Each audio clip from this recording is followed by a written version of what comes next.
All right, legends, welcome back to the rapid review of round three. Of course, a multicultural round in the NRL. Some amazing scenes over the weekend, which were unreal to see. Players running out with flags and whatnot. A lot of cultural representation, which was fantastic to see, and some unbelievable footy played as well. Now, rapid review for round three is brought to you by Grilled. And of course, Mad Bunday is on again today. If you used the link from last week and you signed up, today you will receive a 2-for-1 burger from Grilled if you are part of their loyalty program called Relish. If you haven't signed up yet, join the link in the description below, guys. And next Monday, if your team wins, you will get a 2-for-1 burger. Shout out to Grilled for supporting us here at Rugby League Guru. It's been an unreal little combo there that we've formed up with them. So great to see. And what a deal. 2-for-1 burgers. And I'll tell you what, they are unreal. Me and Kat, we got stuck into some the other day and they were fantastic. So Mad Bunday on again today. Make sure if you haven't signed up yet, join up via the link. And if your team wins over the weekend, you will receive a voucher in your emails for a 2-for-1 burger on Monday.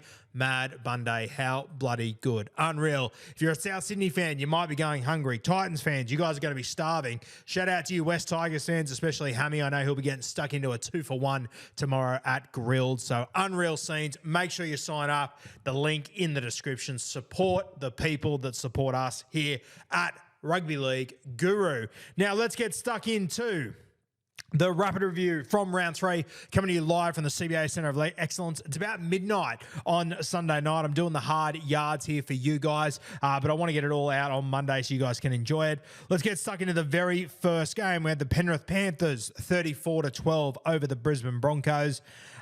Look, a tough game here. And, you know, there's been a few of these games so far this year. The Brisbane Broncos, they obviously lost Reece Walsh early. They were without Payne Haas. They were without Adam Reynolds. It makes life really difficult, and I don't know how much to look into it realistically. When you take away your three best players, one of them being in-game, really, really tough for the Broncos. Not to mention, it was against Penrith. At Penrith, they were odds were probably stacked against them regardless. Yeah, I don't read too much into this for the Brisbane Broncos. I'd be putting this one in the swag, moving on to the next one. The Broncos have obviously got injuries. As I said, Adam Reynolds, Payne Haas, Reece Walsh got injured. Looks like he's going to be out for 4 to 6 weeks. So we'll see. I would assume we'll see Tristan Saylor get an opportunity over the next few weeks, which I'm really keen to see. He's obviously very talented, Tristan Saylor. He's got a heap to offer.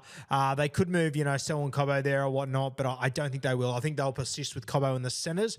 I think they'll play Saylor at fullback would be my tip. But look, guys, as far as the Brisbane Broncos go, it's probably not an absolute stack to get into because there's not a heap to read into. I thought Willison was really good. Corey Jensen had a good game. Pia Kura was solid.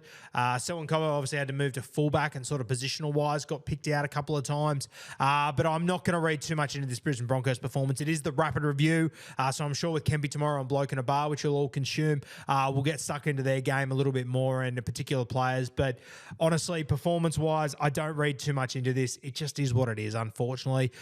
Sometimes these games happen in rugby league and it just is what it is, The Penrith Panthers are a little bit to talk about there. I thought they were tremendous. Obviously, Nathan Cleary had it on a fucking string. He was unbelievable in this game. Absolutely killed it. Going up against a Broncos side that's missing players, as I said. So read into it what you will. But, I mean, the expectation is on Nathan Cleary when you come out against a team that you should beat, you should put a score on him. And, my God, he certainly put a score on him. Put him to the sword. I thought Isaiah Yeo was fantastic as well. Huge performance from him. He's having one hell of a season, Isaiah Yeo, very impressive. Isaac Tungo, he was great. You know what? There was matchups again that were ideal for him, but he did what he was meant to do. He absolutely carved them up. And people sitting at home that want to tell me, oh, he's only good because he's had matchups the last 2 weeks. He's played 50 games of first grade. He's 21 years of age. He's won a premiership at left centre and a premiership at right centre. It's not like this is the first time he's carved up footy sides as well. People messaged me and said, oh, where was he round one? Didn't do anything. He had the second most run meters of any centre in the competition in round one. His team didn't score a point and they played the Melbourne Storm. You know who scored more? The only player that got more run meters than him? Val Holmes. His team scored 40 fucking points. I mean, please. He ran for the second most meters in round one, and he didn't even have a line break assist. I mean, if you think Isaac Tungo is only impressive against teams where there's a mismatch, I'm sorry, but you don't have the slightest clue what you're talking about. I mean that with all due respect. 21 years old, a premiership left centre, a premiership right centre. He's played 51 games of first grade. The kid's a star. Just accept it, and he's going to be a star for a very long time. If you've been a long time Guru listener, you will remember Matty Burton, Dally M Centre of the Year, was unbelievable. When he left at the end of 21, I said, look, he's a great player, but they're not going to miss him because they've got this kid coming through, Isaac Tungo, who is going to be a star. Since then, he hasn't put a foot wrong, and once again, if you think that he is only doing well because he's getting good matchups the last 2 weeks, you're living under a rock or you've got no idea what you're talking about. Kid is an absolute gun. I'm so excited to watch him over the next few years. I thought Mitch Kenny was really solid as well. I'll tell you what, without James Fisher-Harris, I thought that some of the bench guys really stood up. Obviously, Lindsay Smith was very good. I thought my boy, though, he's good. The front row forward coming off the bench, Liam Henry, I really like him. I said on Bloke the other day and I stand by it. I reckon he's a serious sniff to play Origin over the next couple of years. So keep an eye on Liam Henry, very high on him. We'll be talking about him quite a bit in Supercoach over the next few weeks, I reckon, because I think he's going to score 45 to 50 every single week while JFH is out. And man, he could earn a bigger role in that time, I'm telling you. Front row forward sucks in Supercoach. So Liam Henry, he is going to be relevant. We'll touch on him quite a bit. I spoke about it pretty heavily in the Roo Crew, so I'll just give you guys a little insight to what stood out to me from the Penrith Panthers in this game, and it's just, obviously in that game, so you saw the injuries to the Broncos, yeah? Reece Walsh, he got injured, he got HIA, had to leave the field, wasn't coming back on. So the Broncos moved Selwyn Cobbo to fullback, yeah? He's played fullback before, he's a superstar, Selwyn Cobbo, but what it did is it changed the way that they were defending, and straight away, in-game, the Penrith Panthers, their entire game plan straight away shifts to, okay, that's the spot we need to go at and that's the spot we need to pepper. All of a sudden, Isaac Tungo scores his 2 tries. Yeah, they're carving up that edge. The fellas on the left edge are getting a cold. Taylor May, Brian Toto, they don't see any ball. They don't see anything. They've got Katoni Staggs marking them. He hasn't had to make a tackle in 40 minutes. He's doing nothing. Half-time, Kevy Walters goes, my God, I cannot leave a back row on Isaac Tungo any longer. Katoni, you're my international centre. I need you to go over to the other side. I need you to contain Isaac Tungo, right? Now, the Penrith Panthers didn't know he was going to do that at halftime, yeah? They had no idea. They then come out at halftime and they assess, okay, Katoni Staggs has moved from their right to the left-hand side. He's going to take care of Isaac Tungo. And Nathan Cleary and Jerome Luai, they have a conversation. They look at each other and they go, okay, let's shift our attack. Within the first 11 minutes of the second half, the Panthers moved from channeling down that right side to going to the left, and Brian Toto scores 2 tries in the opening 11 minutes after getting a cold in the first half. And you know what? It sounds so easy. Okay, sure, there's players missing, attack that edge. How many HIAs do you see in rugby league? How many injuries do you see in rugby league? And how often do you see a team that is genuinely able to execute it throughout the game? It's not very often. It's shocking how few times it actually happens properly. The Penrith Panthers in that game showed you how well coached they are and how much of a good halfback they have. They identified it down the right edge. They went on it. They exposed them. So much so to the point that Kevin Walters went, fuck me, I've got to make a change here. Katoni, go over there. And Nath walked out, saw where they were standing and went, yep, okay, let's shift the game plan. Now, the game plan isn't always about just get the ball to that spot. It's about the set and where you build it from. So if you notice what the Penrith Panthers do, you go and watch Brian Toto's 2 tries, yeah? The ball is played at the exact same spot in both of those tries to the right-hand side of the uprights. They get a big split. They get a wide shift. Nathan Cleary gets to come with different tempos and they create different shape. But what they do is they suck the players in, they create the space out wide, and they isolate the player that they want to isolate. They did it in the first half as well when Isaac Tungo scored his tries. One of them was off a heap of offloads, but the play started on the other side of the left uprights with Jerome Luai. Nathan Cleary gets it, shows, slow tempo, leaves Ezra Mam in about 15 miles. He's got no idea where the football is. This team is so well coached, it's not even funny. If you get an opportunity, just go and watch the highlights and just keep an eye on. As soon as Katoni shifts to the other side, Nathan Cleary takes full control and goes, okay, guys, this is the game plan now. I want to get to the right-hand side of the sticks. I want to swing it back and I want to execute on that spot where there is opportunities. And they did it perfectly. You see teams that when they are coming up against a side that has a spot defender, teams have all week to prepare for this. They would have their New South Wales Cup or their reserves defending the player they're trying to target. They would have a fluoro bib on them throughout the week and they would work at their sets of how they're going to get to that player. The Penrith Panthers go out there and are told on the fly, okay, this is the spot we're going to target now. Good as gold. They just all fall into place. They all play their role perfectly. Then all of a sudden that spot shifts to the other side of the field, and in game they're able to shift and absolutely pepper that spot and dominate it and complete their sets exactly how they want. That is a very, very well-coached footy side. You might remember they did the same thing last week as well. Parramatta, all of a sudden, Kelma Tuolangi's defending at left centre. Isaac Tungo's the man to get the ball. They shift it left, they swing it right. Tempo, space, they create it all, and they absolutely pepper that side. Brad Arthur didn't make a change in that game, so Penrith just went, yep, good as gold. We'll just keep going at you here.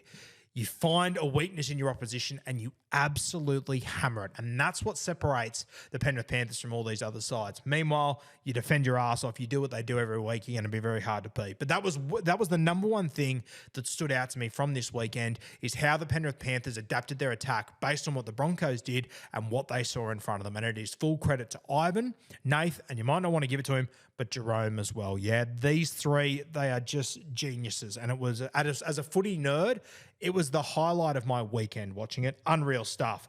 All right, that'll do us for the Penrith Panthers. That's enough. I'm sure you're all sick of hearing about it. You'll hear plenty of compliments for them throughout the year anyway. Let's move to the second game. New Zealand Warriors 18 over the Canberra Raiders 10. The Wars at home getting it done here. Pretty tight affair. The Canberra Raiders, they are just a tough, gritty footy side. Once again, they lost this one, but my God, they earn a lot of respect from me. You know what else I love? Their attacking shape looked better this week than what it probably did in the first 2 weeks. Now, look, I reckon the Raiders, this will sound crazy, I reckon the Raiders played better in this game than they did in large parts of their previous wins, and they lost this game. And this was the Warriors' probably their worst game of the 3 weeks, and this is the only one they won. A bizarre game of football, just crazy how it's played out. But both these teams, the Warriors, as I said last week, it's performance over results for me. Once this team starts winning, they will stack wins together very, very quickly. This Raiders side, I sort of had them as a bottom 3 team. I'm watching them now, and honestly, I don't... What they're doing is, you know, it's not out of the realms of possibility to do every week. It's going to be gritty. It's going to be tough. But, bro, that's Ricky Stewart. That's what they did last year. So this Raiders side, I had him in the bottom 3. Honestly, I'm sitting here going, well, why can't they make the top 8? Why can't this team be a finals footy side this year? The New South Wales Cup is absolutely carving as well. They've got young guys to come back there. Corey Horsburgh return, Seb Chris to return. They're sitting in a damn good spot, the Canberra Raiders, so full credit to them. Didn't win this game, but I really like the development of Jamal Fogarty as well. He's looking great. I've been very impressed with him and his halfback play, which is one of my big worries coming into this season, but I think he's looked really good. I think he's matured quite a bit. Ethan Strange, he's just alive on the football. He's not going to always get the right plays. He's going to come up with poor defensive plays here and there, but mate, the kid brings energy, and that's going to do a lot for this Raiders side. Honestly, when I'm watching Ethan Strange, who would I rather have there, Jack Whiten or Ethan Strange? Jack Whiten every day of the week. Don't get me wrong, champion of our game. But when you compare the salaries that you're paying Jack Whiten and you're paying Ethan Strange, value-wise, it's a completely different conversation. I'll tell you the other thing about Ethan Strange. He's a bit rogue. Ethan Strange doesn't know what Ethan Strange is going to do. He's very hard to defend. He reminds me a little bit, I spoke about it last week, back in the day when Darren Lockyer, when people used to shoot up at him, he'd come off his left foot and he'd come back to the middle. That's when he's at his most dangerous. And I'm not comparing Ethan Strange to Darren Lockyer, but he's one of those players that when you shoot up on him and you force him to play off the top of his head, that's when crazy shit happens with Ethan Strange. And that's a lot of the Canberra Raiders as well. So I really like the direction they're heading in. They're going to get a couple of forwards back over the next few weeks and whatnot, which is super exciting. I thought that Matty Timoko was fantastic. He's just an absolute weapon.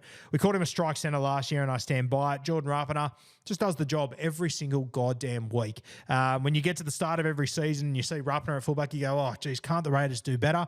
Then you watch him play and you're like, I'm okay with it. He's actually better than a lot of fullbacks in this competition. He's reliable. He can pull shit out of his ass. He's a good footballer, Jordan Rapana. So full credit to him.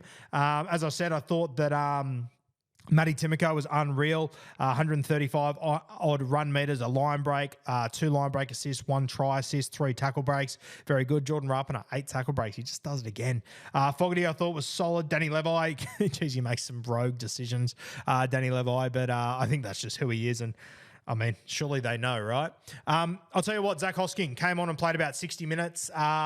I don't know what they're going to do here, but Zach Hosking has to play big minutes in this side. I think he has to be an 80-minute edge. I don't know what that means for Elliott Whitehead, the skipper of this side, but I just think Hosking is just too dangerous not to have in this team full time. So maybe they keep playing the first 20 minutes with Elliott Whitehead and then they shift Hoskings on. I'm not quite sure how they're going to go about it, but he needs big minutes, man. He is a damn good footballer. Morgan Smithy, 66 minutes, got through his work again, was very solid. Look, I thought it was a good performance by the Raiders. Came up against a good footy side. The Raiders, I think this is just going to be their brand of footy. Yeah, it's going to be tough. It's going to be gritty. It's probably going to be low scoring, and they're just going to try and make no errors. So I don't really take too much away from this Raiders loss. If anything, they almost impressed me more than the first few weeks. They're a resilient footy side who are going to be in the fight every single week. I think throughout the year, because of their young squad, they'll have a few blowouts here and there. But I think for the vast majority, the Canberra Raiders are going to be in the fight week in, week out. I'm enjoying watching them play footy. Normally I don't enjoy the Raiders because they play with no structure and they're a little bit all over the place, but I'm kind of enjoying what they're doing at the moment. There was a ball that Jamal Fogarty threw on the weekend that I thought was almost ball of the weekend. Saw a few people on Twitter blowing up that he didn't get the Supercoach try assist, and I completely agree. If it was one of the stars, he definitely gets it. So shout out to Fogarty. I think he's doing really good things.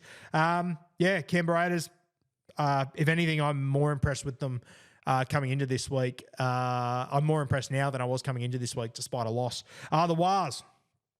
Thank God they got this victory. As I said, I think it was probably the worst of their three performances, but they just found a way to win.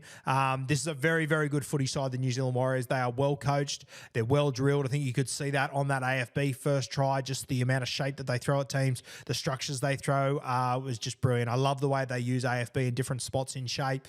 If he's not getting the ball, he's drawing eyes, creating space for others. Just unreal. They're really going to miss him next year. Fuck, he's going to leave a hole. And you know what? I've been critical of AFB before, that he doesn't perform against the best front row forwards in rugby league. Your Fisher Harrises, your Payne Haas, went toe-to-toe with Papali'i, with Tapane there, and definitely came out on top. So credit to him. Lukey Metcalf, we're calling him. He's coming of age. Absolutely love watching him play.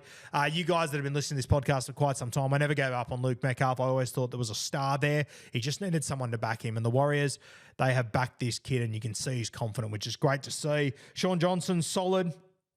Without being outstanding. Roger Tuivasa-Sheck, 200 run meters, scored a try, had a line break. I imagine he had 5 or 6 tackle breaks. He had 5 tackle breaks. Another very, very impressive performance by Roger. Played fullback in the second half as well. Obviously, Tane Torpiki got injured. We wish him all the very best with his HIA. But Roger, very, very impressive performance. I also thought that Rocco Berry was really solid in this one too. Had a couple of good moments and whatnot, and defended pretty well. A lot of things to like about him.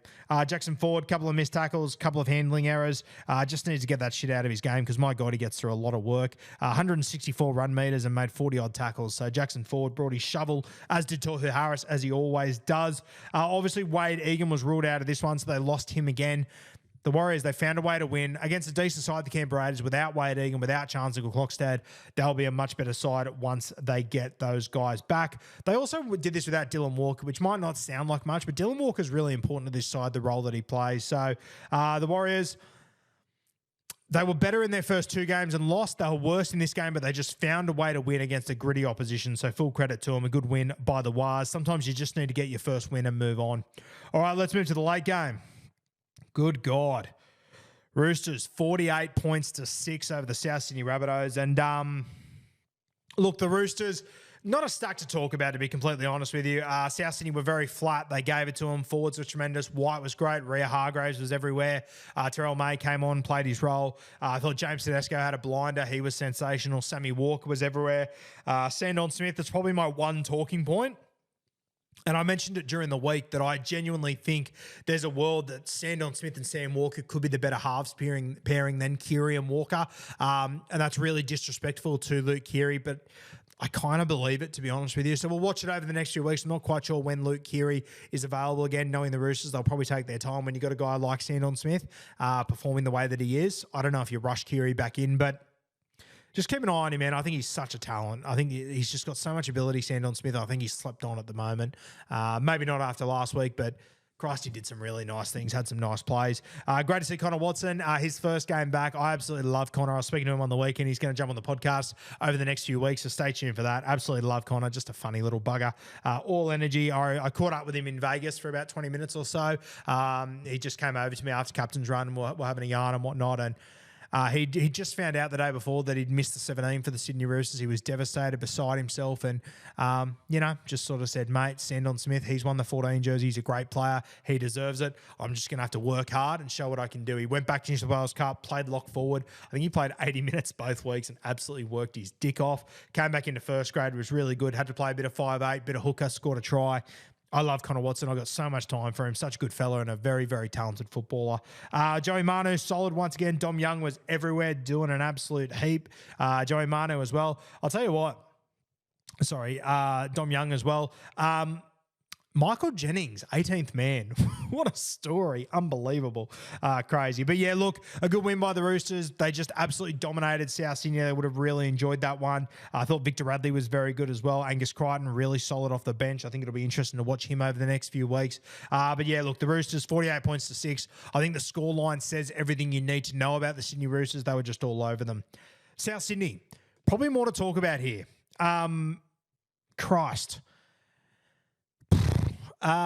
This is tough. This is getting tough to watch for South Sydney. And look, it's early in the season. Things can turn around very quickly, but they just look like they're in quicksand at the moment. JD looks like he's under a lot of pressure. I've had a bit to do with JD over the years. I spent a couple of minutes with him in Vegas talking to him. He's a lovely guy. He's done a few favours for me previously for South Sydney fans and whatnot. I got a lot of time for JD, and I always sort of liked him as a coach, to be honest with you, but some of the decisions he's made over the last few weeks, I just can't get my head around. The halfback situation. Look, I've said it on a number of occasions. I don't think Ilias is the answer to their problems, but I think he is the best option they've got. I personally don't think Dean Hawkins is the answer. I think a lot of South Sydney fans are very high on Dean. He's from a very good family. The Hawkins, they're a South Sydney family. He's a good fella. He's a South Sydney junior as well. But I personally don't think he's the answer. I think you're going to get more of the same. And I can't quite put together how the South Sydney coaching staff watch Ilias really struggle at the back end of last year when they were in a hole and the halfback couldn't get him out of it. They then spent 6 months in the offseason where they had a decision to make. Who's going to be a halfback? Who's going to be the guy? We know Ilias couldn't get us out of a hole last year. We're going to back him in. He's going to be our halfback. Now, one thing that is really important with halfbacks, but especially with young halfbacks, who you defend alongside and your combination with your back rower. So he spent all last year with Keon Kolomantangi, and I thought they improved as the season went on. He then moved Keon over the left side, which then left him with, I think, Jai Arrow to start the season, which is all good and well. Jai Arrow then gets injured. He then gives him another back rower in Cam Murray, who week 3, he gets shifted back in the middle. Cam Murray never should have been there. It should have been Tallis Duncan there, in my opinion. But you've got Lachlan Ilias, who wasn't able to get you out of trouble last year. You had 6 months to prepare for this season. You made the decision, Ilias is my guy. And then after 2 weeks of this season, when he's had 2 back rowers on that edge and you took away his bodyguard to start the season, you drop him for Hawkins. I don't know. It just doesn't add up to me. I don't really understand. And then personally, it annoyed me. Maybe I'm overthinking it. Maybe it doesn't matter. I don't know. But geez, it annoyed me in that game when he then switched Jacob Host to the left and Keon Kolomantangi back to the right. It just made no sense to me. I don't understand what's going on there. I said last week I hated that he moved Cam Murray to the edge. Made no sense to me. David Wiley, maybe there was an injury at HIA. Forgive me if so, but he started and played 10 minutes. Tallis Duncan played 22 minutes off the bench. And look, this isn't a personal thing against JD. I really like him as a bloke. I think he's a champion. I think he's done a number of very good things at South Sydney. But I sort of just feel like he's scrambling at the moment. Jacob Gagai played week 1, hasn't been heard from since. Richie Kennard dropped as well, which I actually understand. I get that. But yeah, like Tane Milne, there's just so many little things that Tane does that doesn't make sense to me. South Sydney, they're in a bit of a hole at the moment. And honestly, if Cam Murray wasn't in that forward pack, I don't know if they could fight their way out of a brown paper bag at the moment. They are. And, I think it was NRL 360 or Braith or Gordy or someone this week made a really good point. When was the last time a South Sydney forward pack beat up on another forward pack? I couldn't tell you. And honestly, they don't look like they're a sniff to do it against anyone. They play Canterbury this week on Good Friday, which Canterbury looked unreal on the weekend. They played really well. It's Good Friday. Anything can happen. South Sydney, I spoke about it last week. They're looking down the barrel of a pretty ugly situation pretty quickly. Jai Arrow due back around round 7, round 8. Ty Munro, 2 to 3 weeks away. I was talking to a lot of South Sydney fans this week. And the first thing they said to me was, when we get Ty back, and look, I love Ty Munro. He's one of my CBAs. I spoke about him before he debuted for a year or so. Absolutely love him. But Ty Munro has played 7 games of first grade. People are talking about Ty Munro like his GI coming back into this side. Yeah, he's still very raw. He is still very young. He's had a limited preseason because of injury. I don't think Ty Munro is going to solve all your problems. So it's just, they're in a tough spot at the moment, South Sydney. JD looks to be under some serious, serious pressure. And they need to get more, 1 out of their forward back, but 2 out of their stars. We're swapping, young halfbacks that are inexperienced. Meanwhile, we've got, some of the most experienced guys in this competition who they need to get a lot more out of. Me personally, I would seriously be considering playing Cody Walker at 7. I know he might not be a halfback, but he might be their best halfback right now. And I think you need to put more responsibility onto Cody's shoulders because this is his side. He needs to take control of it, as does Latrell. They need to put more emphasis on him as well. But I would seriously consider playing Jack Whiten at 6. I'd also consider playing Jai Gray at 6, bring him into the side. I heard some of the 360 guys talking about maybe playing Latrell in the centres, Jack in the centres, Jai Gray at fullback. Playing Jack Whiten at 5'8", maybe Latrell in the centres, Jai at fullback. I don't know how to go about it, but I'd be trying to get Jai Gray in there, and I need Cody Walker to take over this footy side. I know we look at him as a 5'8" because he's such an instinctive footballer, but you talk to people at South Sydney, and they reckon when they're out on the field, he's one of the main voices. So I think that he could play halfback. And once again, he might not be a halfback, but he might be their best option at halfback right now because they need their superstars to take more control of this side. We'll see how. We'll see how it plays out with South Sydney. But good God, some alarming signs, some very, very alarming signs from the South Sydney Rabbitohs. All right. Let's move to the next game. The Canterbury Bulldogs 32 points to 0 over the Gold Coast Titans. Belmore Oval was absolutely heaving on the weekend. How good to see. Look, I'll start with the Doggies, and I will be honest with you guys. I watched this game at a pub with no sound, so I was a little bit all over the place. But, I think the scoreline tells you the story. I thought Canterbury was very, very good in this game. I thought Hutcho had a very good game. Blake Taff, 2 very good games in a row. Keen to see him get tested over the next few weeks again. Reid Marnie was solid. Connor Tracy absolutely brained it when he came in. What about Kiraz? I'm just looking at his stats now, but it felt like Kiraz had a maniac effort. 122 run meters. He had 1 line break, 2 line break assists. He broke 11 tackles, Kiraz. My God. Blake Wilson, 8 tackle breaks. Connor Tracy, 6. Shout out to the boys. They had a red-hot crack, and it was great to see. Maxi King, solid once again.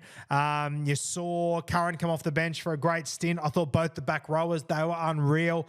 Kickow and Jacob Preston both scored tries. Both were sensational. Kickow for big charge down. You love to see it. Look, Canterbury, full credit to them. A very, very good performance against the Titans side that is just looking more and more average the longer we go on. But you can only play against the side that's put in front of you, and Canterbury did that. If the Titans are as bad as what they look, teams should be putting them to the sword. And the Canterbury Bulldogs did that, so full credit to them. Once again, guys, I watched this game with no sound, so I probably can't go wildly in depth on this one. But look, I thought the scoreline told the story. As I said, Canterbury Bulldogs fan, fucking enjoy it. This is unreal. Scoring 32 points in the NRL is incredible, and I think Canterbury, they take a lot of confidence out of this, heading into South Sydney next week on Good Friday against a team that is really struggling, that is down on confidence. Wow. Sitting in a good little spot here, Canterbury. So super exciting. Enjoy it, Canterbury Bulldogs fans. It is just unreal. For the Gold Coast Titans, holy dooly. Look, the thing that worries me the most, and I know they're missing key players and whatnot, but, the trial, defense looks shit. Round 1, defense looks shit. Had 2 weeks to recover from it and get themselves ready. They concede 32 points to the Canterbury Bulldogs. Defense looks worse than ever. Really alarming signs there at the Gold Coast Titans. And I remember that first trial where we saw like their reserve grade side and we thought, okay, there's a bit of Desi DNA there. I couldn't find a Desi fingerprint on this side at the moment. Really, really alarming signs from the Gold Coast Titans. It's a long season. It's very early. It is only game 2. They haven't even played back-to-back weeks yet because of the bye. A lot of water still to go under the Gold Coast Titans bridge, but my God, it's alarming. And I'll tell you what, it went from bad to heaps fucking worse. Obviously, the injury to Tino, we want to wish him all the very best. We gave our thoughts on Instagram yesterday. You can go and have a look at that. But That is just devastating. Absolutely devastating for Tino, for the Gold Coast Titans, for the Queensland Maroons, and for rugby league, to be honest with you. I love watching Tino, and it's going to leave a huge hole for the Gold Coast Titans. For Feeder, Jaden Campbell, these sort of guys due back over the next few weeks, but without Tino, I just don't know how the Titans are going to go this year, to be honest with you. Devastating stuff. Also, when you've signed a guy on a 10-year deal, a forward like that with his sort of ability and like as mobile and as big as he is, fuck, ACL, they're the last three letters that you want to hear. So I don't want to overreact, but the Titans are looking like they are in a world of hurt at the moment. So yeah, I'm not going to shit on them too much more. I know for you Titans fans, very, very tough weekend at the office. You probably don't need to hear me ragging on your side anymore, but yeah, they're in a tough spot, the Titans. We'll see how they go over the next few weeks, but I am very, very nervous of them moving forward. Without Tino, it does open up opportunities for guys to set up. We know Mo Fodawaker will. The guy I want you to keep an eye on, Jermaine Jolliffe, played lock on the weekend, 45 minutes, ran for 105 metres, 44 post-contact, 3 tackle breaks, 34 tackles with 0 missed. He was actually the only player in the team not to miss a tackle on the weekend. So keep an eye on Jermaine Jolliffe. Always really liked him. I think he's always been really undervalued. All right.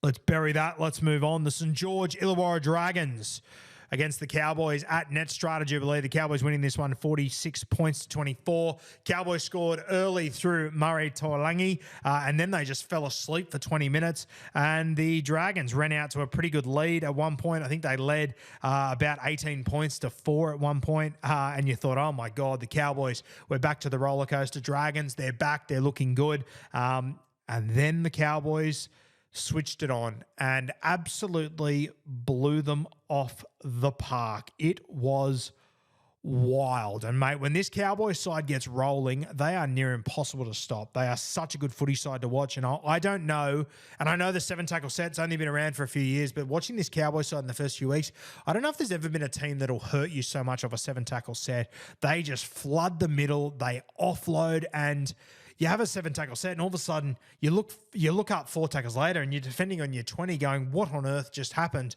They are rapid, the North Queensland Cowboys. You get them on a dry track, Arvo games, good luck. Best of luck. They are going to hurt a lot of teams this year and score a lot of points. We'll start with the Cows. Scotty Drinkbloke, obviously amazing in this game. 2 try assists, 2 line break assists, 164 run meters, 6 tackle breaks. He was everywhere and electric, and I thought he got unlucky on a number of occasions not to get a stack more points.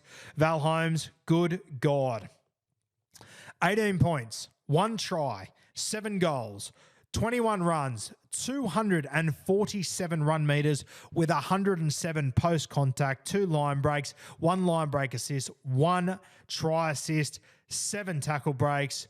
Holy dooly. Val Holmes absolutely lit it up on the weekend. He was incredible. How many tackles he make too? 13 tackles, 2 missed. Wow, Val Holmes, no errors. 10 out of 10 performance. He was fantastic. Murray Tuolangi, solid. Tommy Dearden was great. Chad was good. Love the way that Tommy Dearden's playing at the moment. He's playing tough. He's just playing a captain's knock every single week. I thought Tommy Chester, man, came in for Labour. I'm not quite sure what the go was there or why he came in, but man, Chester was impressive at centre. I thought he was really good. 17 runs, 150 metres at centre when you're a undersized fullback. Pretty damn good. As far as the forwards go, Finay Fuiaki had a HIA at one point, came back on, scored a try, was very solid. He was great. Robson was sensational. Nanai got through work again, 9 hit-ups. That's what you want to see from him. Ruben Cotter got through a stack. I'll tell you what, though, the boys coming off the bench. Griffin Neem scored a try. Sam McIntyre scored a try. Both were tremendous, man. Sam McIntyre, I'm loving the look of him at the moment. Came up from the Titans. Never really been given a shot before, a proper shot. He looks incredible. Griffin Neem, 18 runs for 180 run meters. Unreal. The Cowboys, man, they are looking red hot, and they are going to be a serious side to compete with this year. As I said, they scored 46 points. If everything would have gone their way, they could have scored 60 or 70, I reckon, and they only played 60 minutes of footy. Unbelievable. Dragons, look, glimpses of what we like to see, but heaps more glimpses of what we hate to see from the Dragons. Obviously coming off a a 38-0 drumming by the Dolphins last week. They were looking for a big bounce back and they didn't quite get it. These rumours constantly circulating about Zach Lomax. I'll tell you what, if he lands at the Parramatta Eels, my God, he's going to kill it this year. He was everywhere, Zach Lomax, playing both sides of the ruck, popping up everywhere. I thought Tyrell Sloan, I know it's easy to give him shit, but I thought he was pretty good in this game. 13 runs, 110 run meters, 3 tackle breaks. Still had, 1 or 2 errors here, but I thought he's looking better than what I thought he would this year, to his credit. So Sloan, full credit to him. If Lomax wants to leave, I get why they're not playing him at fullback. And I think Tyrell Sloan's did enough to hold on to the jersey so far. Jack Bird, solid without being great. Flano scored a nice little try, little show and go. Benny Hunt went about his work again. Jack DeBellin, I thought he was really good. Got through a stack of work, 60-odd minutes there. 110 run meters, would have made 40 tackles. Yep, 40 on the nose. Jesse Marski on debut. How good. Great to see. Jacob Little will return next week, but I thought he was solid. Man, these Marski boys, there's something about them, eh? They can play. Outside of that, Leilua was solid. Eisenhuth was good. But yeah, just... I still don't know who the Dragons are. The round 1 Dragons, when they're talking in the press conference, they're running their mouth and sort of laughing at everyone. I don't know. We might have gone off a little bit early there with the Red V. We'll see how they go over the next few weeks, but more and more the evidence is pointing to more of the same of the old Dragons, but we will see. The late game on Saturday night. Wow. Upset of the week. Man, I spoke about the West Tigers that I didn't think they'd just roll over here, but 32 points to 6, they absolutely gave it to the Sharkies. And what stood out for me was just how hard the Tigers pack went at them. You could literally hear him on the commentary going at him, swearing at him, calling fucking hit him, all this shit. Like, it was just great. And honestly, they rattled the Sharkies. I thought Nico Hines was pretty rattled in this game, few out on the full. Braden Triddle came up with a couple of really poor plays as well. Man, I think the Tigers got under their skin and really rattled them. And you know what? To the Sharks' credit, the injuries they had were just ridiculous. Dale Finucane got injured. Royce Hunt got injured warming up on the sideline. I have never heard of that in my entire life. Toby Rudolph got injured as well. So really, really tough. But honestly, I thought the Tigers started to get a real ascendancy on this game before any of that was really going to impact them. Tommy Hazelton came on, played well in attack, a couple of the problem with some of their forwards is laterally they're not great. Hazelton, Korfusi, Rudolph, laterally, Finucane as well, laterally they're not fantastic. So if you can move them around the ruck, if you get a hooker like Appy scheming and playing around with them, you can really catch them out there. So it's something the Cronulla Sharks going to have to work on. It's where a guy like AFB will make a big difference in the middle next year. But yeah, look, the Sharkies, bit of a shit fight. Nico had a shocker. Braden Trindle had a shocker. Pretty disappointing night out. I think the one guy to compliment, I'll tell you who else they missed. Britt Nikoro. They really missed just his direct hole running, his defence. They missed him in a lot of spots on the weekend. The guy I thought was really good was Talakai. Put up some really great stats again. 203 run meters as a centre. Sensational. A line break assist. He had 8 tackle breaks.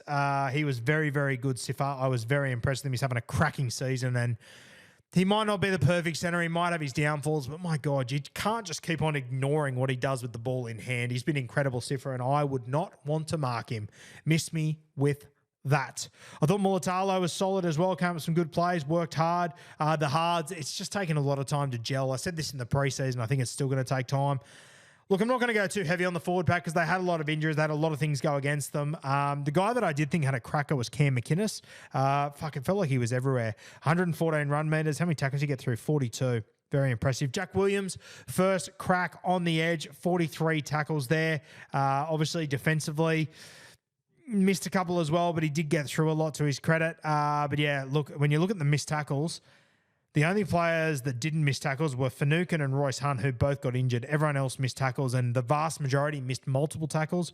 A lot of guys heading into 3+ missed tackles. So very unlike the Sharkies, but like Hart Oval, the Tigers just got on top, and all these injuries really crippled them, and they didn't do themselves any favours, the Sharkies. So I'm not going to absolutely shit can them. I do want to watch them a little bit more. I still think the Sharkies are the real deal this year. But yeah, I think that one's just a bit of a perfect storm against them. Tigers, mate.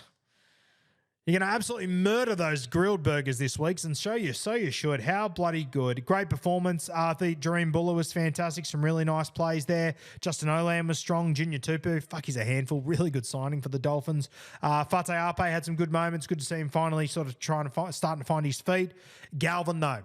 Man, this kid is just energy plus. I absolutely love him. 17 runs of the football, only made 85 metres, but when I see 17 runs next to a ball player, I absolutely love it. That means they're having a red-hot crack.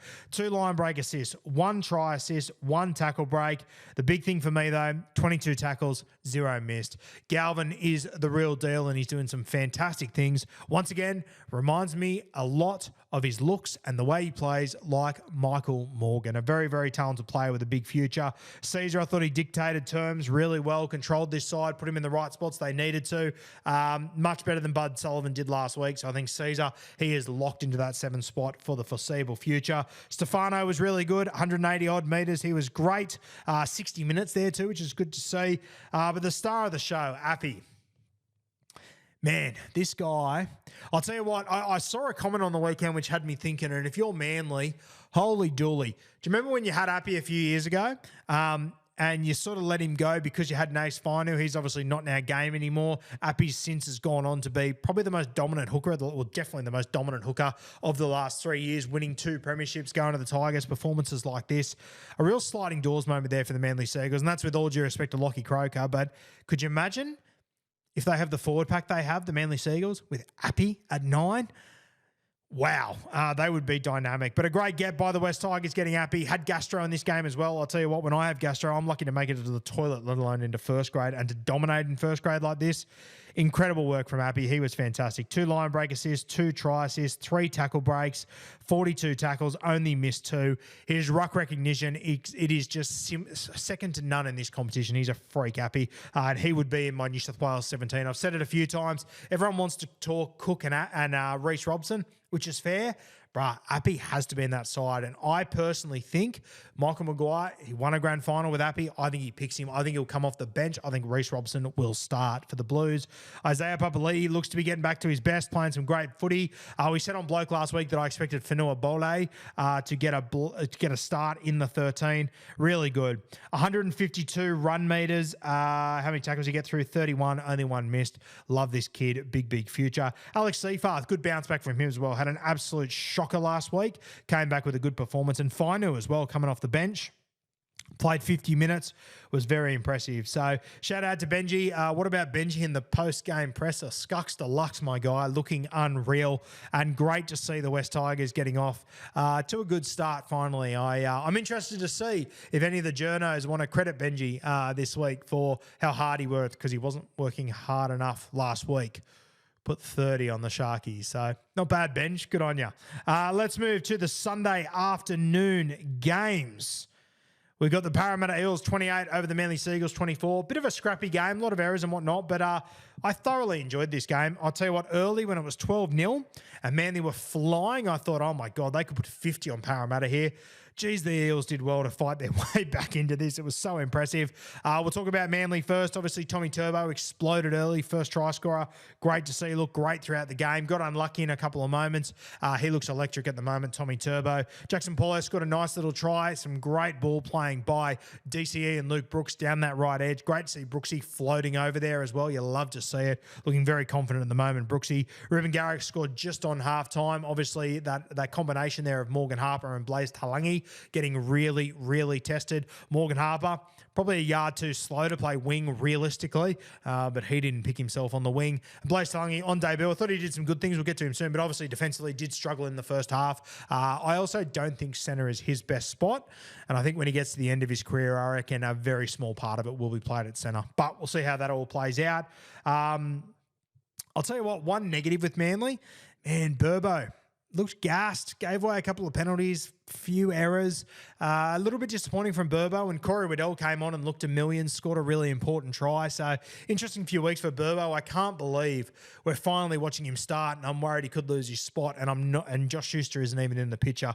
So yeah, I'm keen to see how Burbo bounces back next week. That'll be interesting because I don't think he'll be playing 80 minutes moving forward. Jake Trbojevic got through a stack of work. There was obviously the obstruction call, the big one.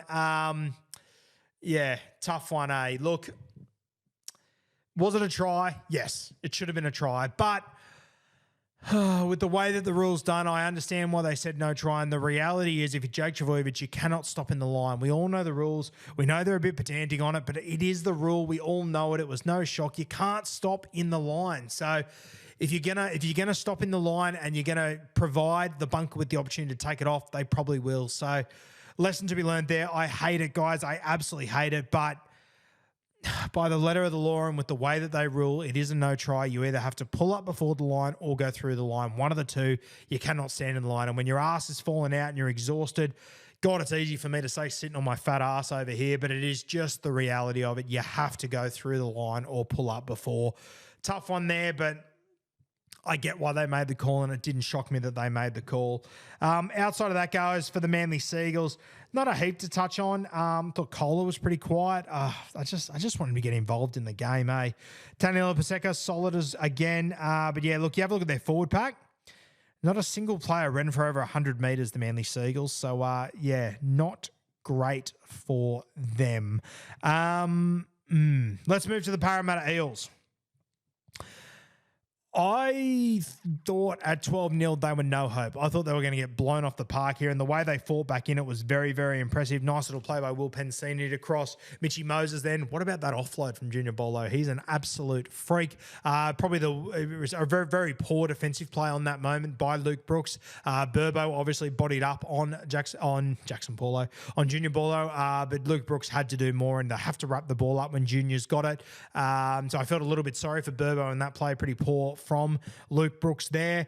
Blaze Talangi then scored. How good were the hands from Mitch Moses on that play? Unbelievable. Just rapid. Credit to Morgan Harper. Ran a good little decoy on that play. And Blaze Talangi on debut. I know he had defensive issues. I get it. But, bro, for a young guy like him to score in first grade on debut like that, you just love to see it. The kid's got a big future. Bag him for defense. Pretend he can't play if you want, but he's going to prove you wrong. Very talented player. Morgan Harper scored late. Thank God. He had a bit of a shocker. And Kelma Tuolangi as well. Nice little ball from Mitchy Moses again. Had a cracker today, Moses. Obviously carrying that groin injury and whatnot. He did kick a goal late in the game. So good to see Mitchy Moses getting back to his best. I don't think that groin is worrying him all that much anymore. So yeah, credit to Parramatta to get themselves back into that game. A high-scoring affair. Neither team would be overly happy with their performance. But if I'm Parramatta, I'm sitting back going, you know what? We had no right to be in that game based on how the first 20 minutes went. And we fought our way back into it, and we had to fucking white knuckle it for the last 20 minutes, and they managed to find a way. So credit to them. Yeah, outside of that, not a heap to touch on there. Rumours about Zach Lomax potentially joining the Eels. I was talking to a mate during the game. Man, this Parramatta forward pack is just so stacked. Do you consider throwing the Dragons a forward, maybe a Ryan Madison to get Lomax? Because, man, they're just a strike outside back away from being a really, really top shelf team, Parramatta. I'd be willing to sacrifice a little bit in the forward pack and back the coach to get the vest out of Kelma Tuolangi to grab a Zach Lomax. But we'll see what Parramatta do. They've obviously been very hesitant to make any moves in their backs for as long as I can remember. So we'll see what happens there. But credit to Parramatta, really good win. Manly, disappointing, but I still think they're the real deal this year. And I think if a few things went their way with Turbo and a few calls, could have been a very different story. The late game, the Newcastle Knights 14 over the Melbourne Storm 12. Melbourne obviously missing players. No Munster, no Hughes, no Nelson Asafa Solomona. So a lot of guys out there. Reema Smith got injured in this game as well. So just a typical Melbourne Storm performance to hang in there and almost get the win here. Ryan Pappenhausen did everything he possibly could in this game. Got unlucky on a few plays as well that potentially could have won it for them. But that's the NRL. That's how it goes. Look, for the Melbourne Storm, with the players they had missing, I don't read too much into this. Trent Leroux got through a lot of work, but God, I thought he made a lot of errors live. Just having a look at his stats to see if I'm actually on the money there, if I'm talking out of my ass. But I felt like he gave away a fair whack of penalties. Missed 3 tackles. Just the one error, to be fair. I just felt like there was a number of times. He gave away 2 penalties. Yeah, right. A couple of big plays there that he messed up. Yeah, look, Melbourne missing players, the Wishart and Pezzett combo. It does look like a reserve grade sort of combo, as it should. That's what these boys are.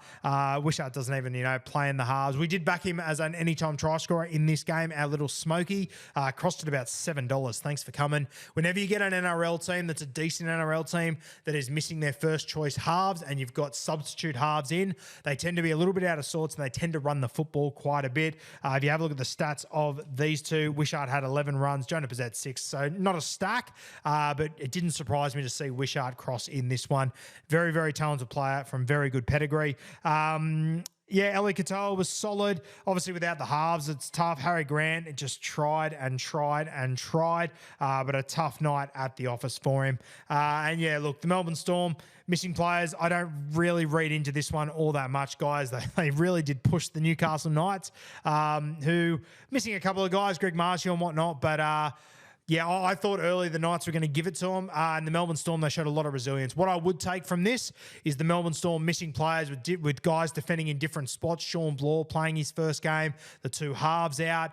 I think that defensively to keep Newcastle and a Kalen Ponga on a dry track at Newey to 14 points. Fuck, I think that's pretty respectable. So I think the Melbourne Storm can be proud of their performance there. Let's go to the Newcastle Knights, the victors. Kalen Ponga was the star of the show here. 202 run meters. He had a line break assist and a try assist, was with the old Georgie Gregan pass off the deck to hit Tuala. 9 tackle breaks as well. He was everywhere, KP. A very good performance by him. Bounced back in Supercoach a little bit, which was good to see. Some really nice plays. I love that he just went back-to-back on that play to put Tuala over. There was a moment where, and I think it was Jacob Saifidi, there was a ball on the deck that sort of Pappy was looking at, and I just love the determination by Saifidi just to jump ball and all on it. It was fantastic. You saw Api Curacao do a similar thing for the West Tigers. Sign of a good footy side when they're not looking at the ball on the ground, they're diving at it and they're getting all over it, which is good to see. Thought Tuala was really good. Obviously scored the try, but he ran for 190 metres, Tuala. Had a line break, had 3 tackle breaks. Dane Gagai, 7 tackle breaks. I'll tell you what, Tuala and Jenkins, both were very good. Both were very, very solid in this game. I thought Bradman Best would get a few more opportunities than what he did. In saying that, he still went for 170 metres, Bradman, so very solid. Saifidis were good, I thought. Adam Elliott, he's having a bit of an all-over. Like, he scored 2 tries last week and he was brilliant. Fuck, he's coming up with a lot of errors and missing a lot of tackles at the moment, though, Adam Elliott. Very unlike him. Yeah, I'm a little bit... I know he scored 2 tries last week, and that's fantastic.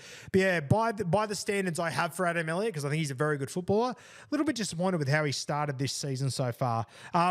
Look, the big watch for me and one of the big talking points, and I spoke about this a few weeks ago, I said, you know what, I just think their middles are lacking a little bit. You got these 2 edges in Pierce Paul and Dylan Lucas who can play at a high click.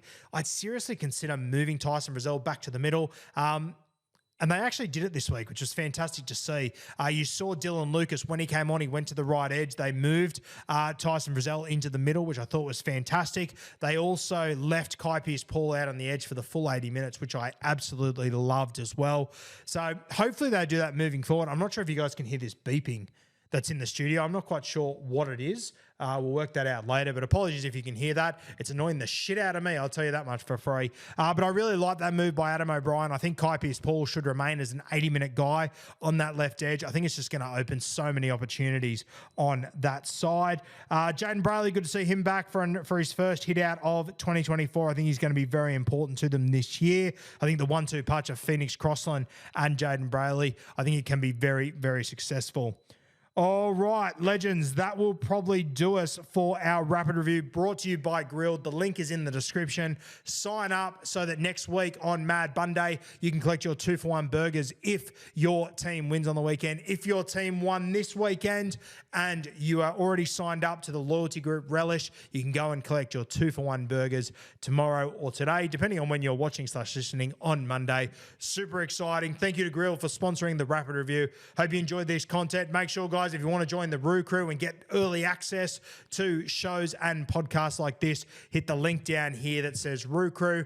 $8 a month, $2 a week. Absolutely cheap as chips. We are forming one hell of a community in there. It's only been going for about 2 weeks, and there's about 85 bits of content in there, either early access, exclusive Q&As, whatever it might be. An absolute stack of content in there, and there's more to come this week for Supercoach. Stay tuned for that. You're going to absolutely love it. Thank you for joining us once again on the Rapid Review. Hit the Grilled link down below.